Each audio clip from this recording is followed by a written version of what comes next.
Part of that system, if not all of it, is heading this way. That's exactly what's headed our way. Yeah, so we're primarily getting in on the cold front with this storm system. But there's some very heavy snowfall totals that'll be found in New England, for example. Pocono's sort of right on the edge of where the really heavy stuff starts to pick up. So we're going to show you the snowfall map in this forecast, but also we have to talk about that cold, because the kind of cold, not exactly the same kind of cold, but certainly similar kind of cold that they're seeing in Minnesota, is headed our way. So some very, very harsh conditions about to settle in. This forecast is all about winter. All right, so let's get you out there. We'll show you the feels like temperatures first.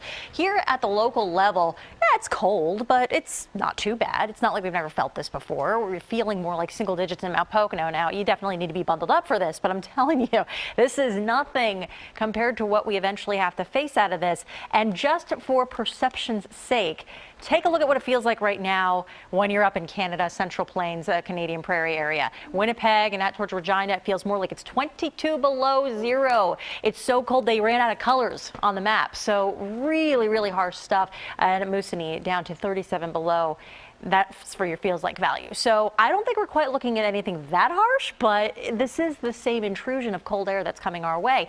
And here comes that buzz phrase again, polar vortex. Now, the polar vortex made a big splash on the headlines a couple of winters ago. I'm sure you remember that. That is something that has always been there. It's strongest at this time of year. And basically what happens is it's an area of low pressure that's always present around the Arctic. But when the jet stream from the polar region sinks far enough south, it can bring that cold down as far as our area. And that's what's about to happen later this week. There's one day in particular, Thursday, that's going to be at its harshest where we don't break out of the teens. But there will be a wind chill that makes it feel that much harsher. So let's look at the system that is really causing all of this. It's at least the first of two separate fronts coming in, and that is the one that brings us the wet weather here, and specifically the snow. We are going to see a mix, however, of rain turning over to snow in the city. This is tomorrow 6 a.m., at which point there could already be some flakes flying in western Lancaster and Berks County. And up toward the Lehigh Valley and Poconos, you get in on this pretty early on. So if you're stuck with this all morning and then all afternoon, that's going to total up pretty quickly.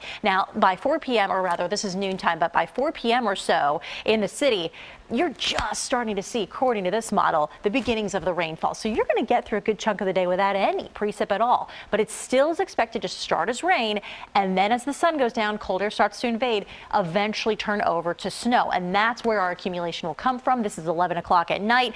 So the brunt of this is really moving through, and then as quickly as it comes, really, it's out of here. And we are basically back in the clear for Wednesday. However, it'll be a lot colder by then. So there is a winter storm watch that goes into effect for the Poconos as of tomorrow morning for a pretty decent amount of snowfall. Again, this is going to be a snow event for that area all day long. So 5 to 8 inches may easily fall in this zone. Markedly lower totals, though, up and along I-95 in the adjacent vicinity here. And then that central sliver is about a 3 to 5 inch swath. You go southeast of that light blue zone, it's more like a coating, upwards of an inch max. So South Jersey, southern Delaware will not see anywhere quite as much as you'll see if you head far enough north and west. So once more, our area is sort of right on the cutoff of where the heaviest snow is going to come in. Once that gets out of here, though, we're talking about record cold, my friends, specifically Thursday. That's going to be a record daily low max. In other words, coldest daytime high that we ever seen on that day. The last record was 21, so we should easily beat that. But look at the wind chills. This is where it's at. This is frankly dangerous to be out. I won't be shocked if some of the school districts think about maybe either shutting down, or not necessarily shutting down, but at least starting a little bit later, because those wind chills are going to be so harsh. There will be an eventual rebound, low to upper 30s heading into the weekend that we talked about, but really tomorrow is the warmest day of the bunch here, the most seasonable day, and that's just on the leading edge of that cold front, which sends us on that huge nosedive later in the week. 42, tropical. Right? Thank you, Katie. Thank you, Appreciate it.